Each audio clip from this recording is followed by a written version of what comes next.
जय हिंद साथियों, आइए हम आज क्लास 10 के साइंस के चैप्टर नंबर 1 को देखते हैं, यानी क्वेश्चन को देखते हैं। क्वेश्चन जो है आपका MCQ मिलेगा, यानी ऑब्जेक्टिव क्वेश्चन मिलेगा। यह ऑब्जेक्टिव क्वेश्चन आपके परीक्षा में 100% लड़ जाने वाला है, यानी आप इसे बेहतरीन ढंग से अगर देख लेते हैं, याद कर लेते हैं, तो आपको यही क्वेश्चन जो है आपको परीक्षा में मिलेगा। आइए देखते हैं, यह आपका 100% गारंटी है कि जो आपको लड़ जाएगा। आइए पहला क्वेश्चन देखते हैं। प्रकाश की किरण गमन करती है, ए सीधी रेखा में, बी टेढ़ी रेखा में, सी किसी भी दिशा में, डी इनमें से कोई नहीं। आपका आंसर जो होगा वह आपका ए होगा, यानी सीधी रेखा में। प्रकाश का वेग न्यूनतम होता है, यानी सबसे कम किस में होता है। आइए निर्वात में, बी जल में, सी वायु में, डी कांच में। आपका ऑप्शन होगा डी, यानी कांच में। अगला क्वेश्चन है 3। मोटर गाड़ी के चालक के सामने लगा रहता है, ए समतल दर्पण, बी उत्तल दर्पण, सी अवतल दर्पण, डी उत्तल लेंस।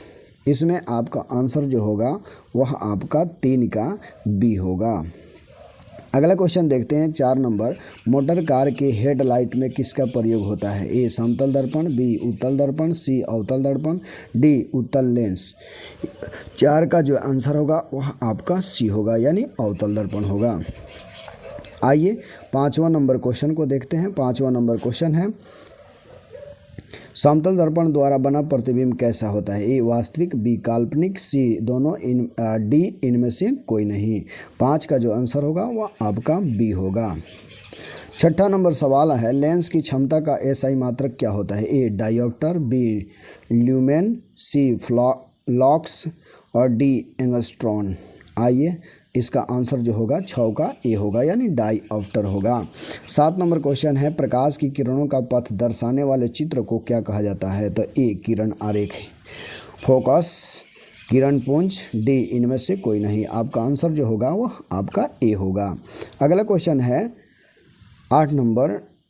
2D क्षमता वाले लेंस का फोकसांतर होता है, यानी क्या होता है, ए 20 सेंटीमीटर, बी 30 सेंटीमीटर, सी 40 सेंटीमीटर, डी 50 सेंटीमीटर। यानी 8 का जो आंसर होगा वह आपका डी होगा, यानी 50 सेंटीमीटर। 9 नंबर सवाल है, किसी उत्तल लेंस का फोकसांतर 50 सेंटीमीटर है तो उसकी क्षमता होगी, ए 5D, बी -5D यानी डायोप्टर, सी -2 डायोप्टर, डी +2 डायोप्टर। 9 का जो आंसर होगा वह आपका डी होगा। 10 नंबर सवाल है, प्रकाश के किरणों के समूह को कहते हैं, क्या कहते हैं, तो प्रकाश स्रोत, बी किरण पुंज, सी प्रदीप्त, डी प्रकीर्णन। 10 का जो आंसर होगा वह आपका बी होगा, यानी किरण पुंज होगा। 11 नंबर सवाल है, उत्तल लेंस की क्षमता होती है, ए ऋणात्मक, बी धनात्मक, सी ए और बी दोनों, डी इनमें से कोई नहीं। 11 का जो आंसर होगा वह आपका बी होगा, यानी धनात्मक होगा। अवतल लेंस की क्षमता होती है, ए ऋणात्मक, बी धनात्मक, सी ए और बी दोनों, डी इनमें से कोई नहीं। आपका आंसर जो होगा वह 12 का जो आंसर होगा वह आपका ए होगा। 13 नंबर सवाल है, 13 नंबर क्वेश्चन है, उत्तल लेंस को क्या कहते हैं, ए अभिसारी लेंस, बी द्वि उत्तल लेंस, सी अपसारी लेंस, डी इनमें से कोई नहीं। 13 का जो आंसर होगा वह आपका ए होगा, यानी अभिसारी लेंस होगा। 14 नंबर सवाल है कि अवतल लेंस को कहते हैं क्या, अभिसारी लेंस, बी द्वि अवतल लेंस, सी अपसारी लेंस, डी इनमें से कोई नहीं। आपका आंसर जो होगा वह आपका अपसारी लेंस होगा। 15 नंबर सवाल है, निम्न में कौन सा पदार्थ लेंस बनाने के प्रयुक्त नहीं किया जाता है, ए जल, बी कांच, सी प्लास्टिक, डी इनमें से कोई नहीं, यानी मिट्टी। आइए आंसर जो होगा आपका मिट्टी होगा। यह क्वेश्चन आपको हर साल पूछा है, ये पूरा VVI है, ये VVI क्वेश्चन है, आपको पूछता है। आइए 16 नंबर सवाल जो है, 16 नंबर सवाल को देखते हैं। 16 नंबर सवाल है, किस दर्पण से हमेशा वस्तु से छोटा प्रतिबिंब प्राप्त होता है, ए समतल, बी उत्तल, सी अवतल, डी कोई नहीं, माने इनमें से कोई नहीं। 16 का जो आंसर होगा वह आपका बी होगा, यानी उत्तल। किस दर्पण से वस्तु का प्रतिबिंब बनता है, किस दर्पण से वस्तु का बड़ा प्रतिबिंब बनता है? ए समतल, बी अवतल, सी उत्तल, डी इनमें से कोई नहीं। आंसर जो होगा वह आपका 17 का वह बी होगा, यानी अवतल। 18 नंबर है, प्रकाश के परावर्तन के नियम है। ए 1, बी 2, सी 3, डी 4, यानी आपका जो आंसर होगा वह 18 का वह आपका बी होगा, यानी 2 होगा। ये भी आपका पूरा VVI क्वेश्चन है। आइए देखते हैं अगला क्वेश्चन है 19 नंबर। जब प्रकाश की किरण हवा से कांच में प्रवेश करती है तो मुड़ जाती है कहाँ? ए अभिलंब से दूर, बी अभिलंब के निकट, सी अभिलंब के समांतर, डी इनमें से कोई नहीं। 19 का जो आंसर होगा वह आपका बी होगा। 20 नंबर सवाल है, फोटोग्राफिक कैमरा का अभिदृश्य होता है। ए उत्तल लेंस, बी अवतल लेंस, सी उत्तल दर्पण, डी अवतल दर्पण, यानी 20 का जो आंसर होगा वह आपका ए होगा, उत्तल लेंस होगा। डी 21 नंबर सवाल है, साइड मिरर के रूप में प्रयुक्त होता है। ए अवतल दर्पण, बी उत्तल दर्पण, सी उत्तल लेंस, डी प्रिज्म, यानी 21 का जो आंसर होगा वो आपका बी होगा। ये भी आपका पूरा VVI क्वेश्चन है। ये टोटल आप एक बार देखिए और इसे आप परीक्षा में 100% लिखिए।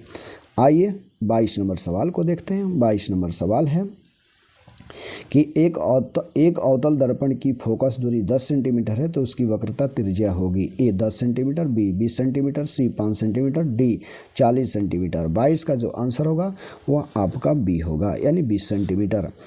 21 नंबर सवाल है, निर्गत किरण एवं अभिलंब के बीच के कोण को क्या कहते हैं? ए आपतन कोण, बी परावर्तन कोण, सी निर्गत कोण, डी इनमें से कोई नहीं।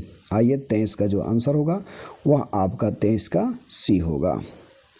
24 नंबर सवाल देखते हैं, सरल सूक्ष्मदर्शी में किसका प्रयोग होता है? ए अवतल दर्पण, बी उत्तल दर्पण, सी अवतल लेंस, डी उत्तल लेंस, यानी 24 का जो आंसर होगा वो आपका डी होगा, यानी उत्तल लेंस होगा।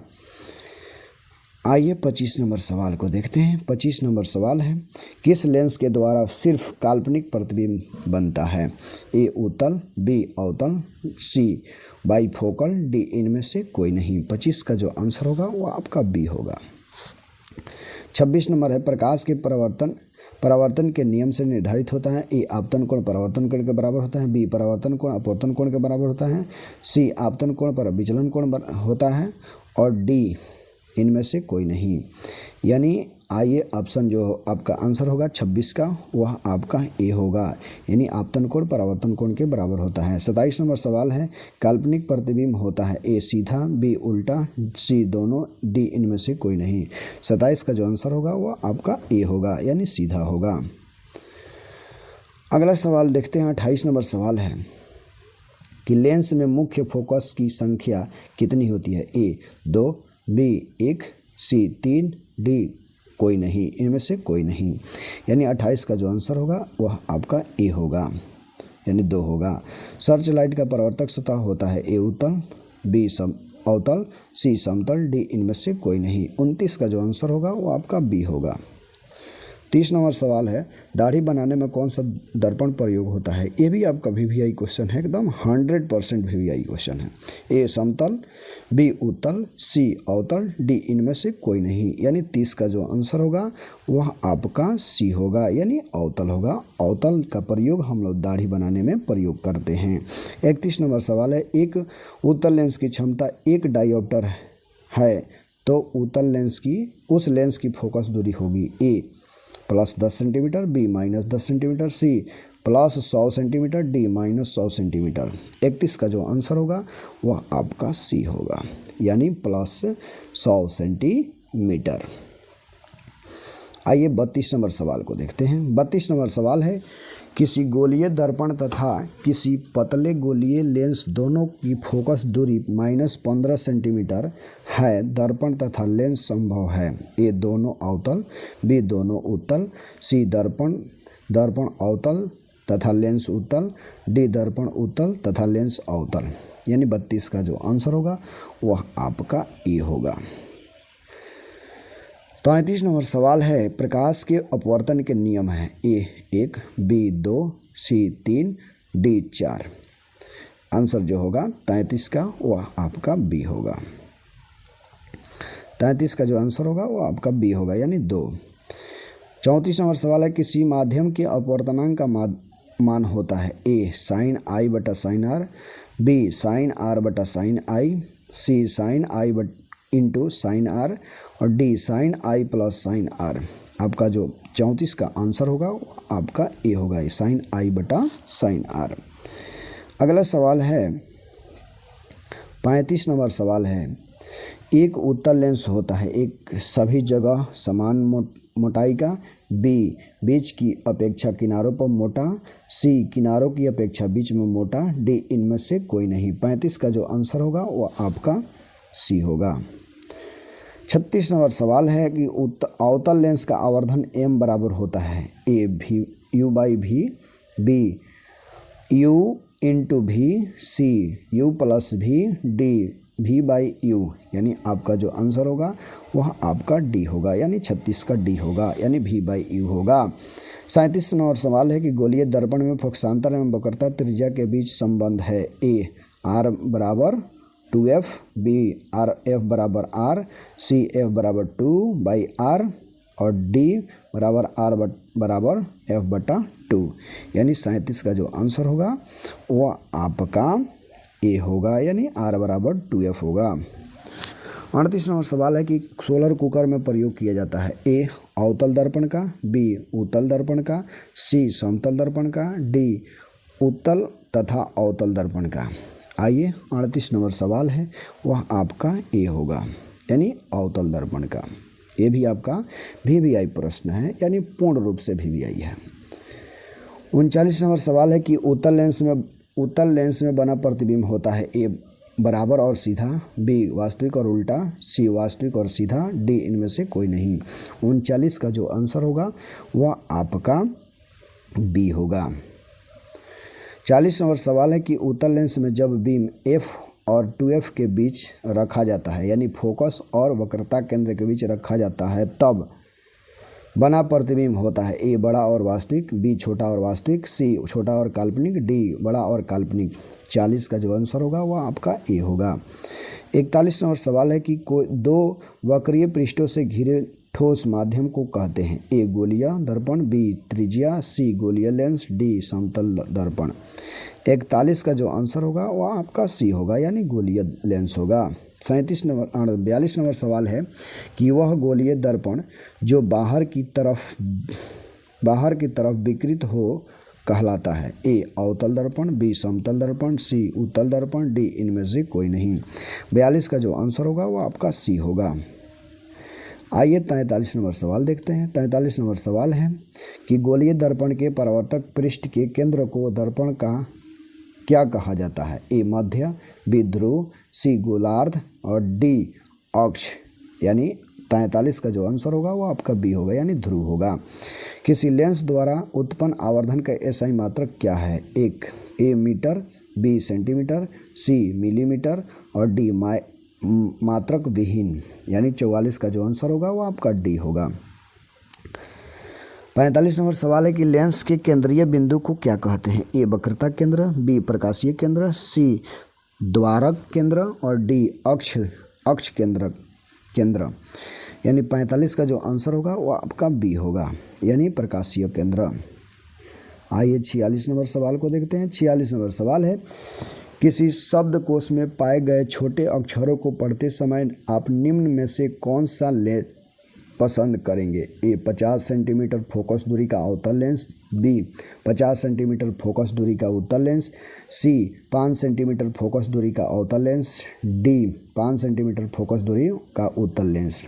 आइए 46 का जो आंसर होगा वह आपका राइट आंसर होगा, वह आपका 46 का डी होगा। 47 नंबर है इनमें से कौन सा दर्पण सूत्र है, कौन सा दर्पण का सूत्र है ए 1/v + 1/u बराबर 1/f, बी 1/u - 1/v बराबर 1/f, सी 1/v + 1/u u/1 बराबर 1/f, डी v/1 + 1/u बराबर 1/f। इसमें से आपका जो आंसर होगा 47 का वह आपका ए होगा, यानी 1/v + 1/u बराबर 1/f। 48 नंबर सवाल है, गोलीय दर्पण का वक्रता केंद्र को किस अक्ष से निरूपित किया जाता है? ए माने किससे निरूपित किया जाता है? ए सी से, बी पी से, सी ओ से, डी एफ से। यानी 48 का जो आंसर होगा वो आपका ए होगा यानी सी होगा। 49 नंबर सवाल है, प्रकाश निर्वात में प्रकाश की चाल, यानी छाल नहीं, छाल गलती है, यहाँ पे चाल होना चाहिए। चाल है क्या है? 3 × 10⁸ मीटर प्रति सेकंड, ये पावर है। 2 × 10⁸ मीटर प्रति सेकंड, सी 3 × 10⁹ मीटर प्रति सेकंड, डी 3 × 10⁻11 मीटर पर सेकंड। आइए इसका आंसर जानते हैं। 49 का जो आंसर होगा वो आपका ए होगा यानी 3 × 10⁸ मीटर पर सेकंड। अगला सवाल है 50 नंबर सवाल है, दांत के विशेषज्ञ मरीजों के दांतों का बड़ा प्रतिबिंब देखने के लिए किस दर्पण का प्रयोग करते हैं? ए उत्तल दर्पण, नहीं अवतल दर्पण, बी समतल दर्पण, डी सी उत्तल दर्पण, डी सभी। आइए 50 का जो आंसर होगा वह आपका ए होगा यानी अवतल दर्पण। 51 नंबर है, परते लेंस की आवर्धन क्षमता होती है? ए कम, बी अधिक, सी संतुलित, डी सभी। 51 का जो आंसर होगा वह आपका ए होगा। देखिए 50 नंबर जो सवाल है ये मतलब बड़ा और छोटा दोनों प्रकार के, अवतल दर्पण जो है दोनों प्रकार के प्रतिबिंब बनाता है, छोटा भी बनाता है और बड़ा भी बनाता है, इसलिए इसमें बड़ा से बड़ा प्रतिबिंब प्राप्त करने के लिए अवतल दर्पण का प्रयोग किया जाता है। 52 नंबर सवाल है कि मोटे लेंस की आवर्धन क्षमता क्या होती है? आइए 52 का ए कम, बी अधिक, सी संतुलित, डी इनमें से कोई नहीं। 52 का जो आंसर होगा वो आपका बी होगा। 53 का जो आइए सवाल देखते हैं, अवतल दर्पण के ध्रुव और मुख्य फोकस के बीच रखे बीम का प्रतिबिंब की प्रकृति होगी? ए आभासी एवं उल्टा, बी आभासी एवं सीधा, सी काल्पनिक एवं सीधा, डी सभी। 53 का जो आंसर होगा वो आपका बी होगा, आभासी एवं सीधा। आइए 54 नंबर सवाल को देखते हैं। 54 नंबर सवाल है, उत्तल लेंस का प्रकाशीय केंद्र और मुख्य फोकस के बीच रखे बीम का प्रतिबिंब की प्रकृति होगी? ए आभासी तथा उल्टा, बी आभासी एवं सीधा, सी काल्पनिक एवं सीधा, डी इनमें से कोई नहीं। 54 का जो आंसर होगा वह आपका बी होगा, राइट आंसर बी होगा। 55 का क्वेश्चन देखते हैं, अवतल दर्पण के मुख्य फोकस पर रखे बीम का प्रतिबिंब की स्थिति होती है? ए वक्रता केंद्र पर, बी मध्य बिंदु पर, सी अनंत पर, डी सभी पर। आइए 55 का राइट आंसर देखते हैं। 55 का राइट आंसर होगा वह आपका सी होगा, अनंत पर।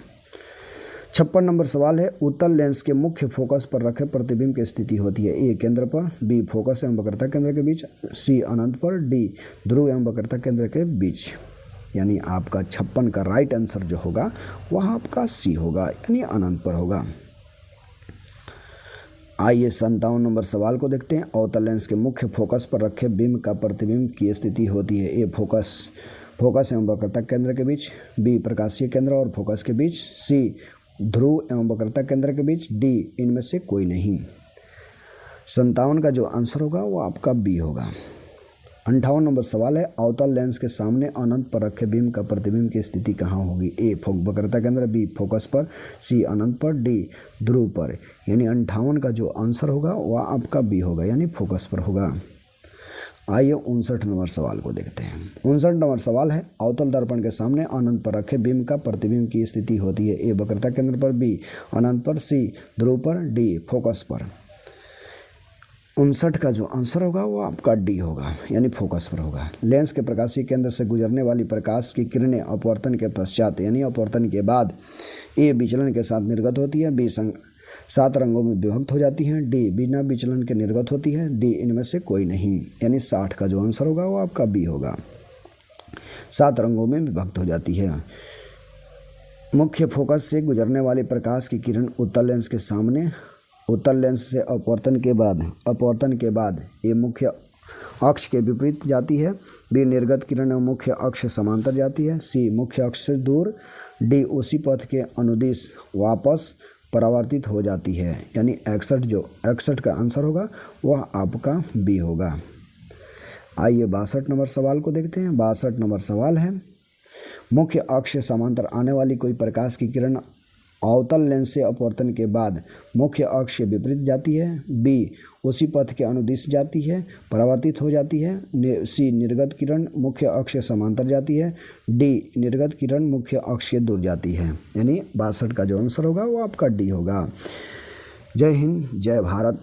इसी के साथ 62 क्वेश्चन को आप 2 बार 3 बार जितना रिपीट करना है कर लीजिए। इसके बाद आपका जो है आंसर आप हूबहू यही आप क्वेश्चन बनाकर आएंगे। जय हिंद, जय भारत।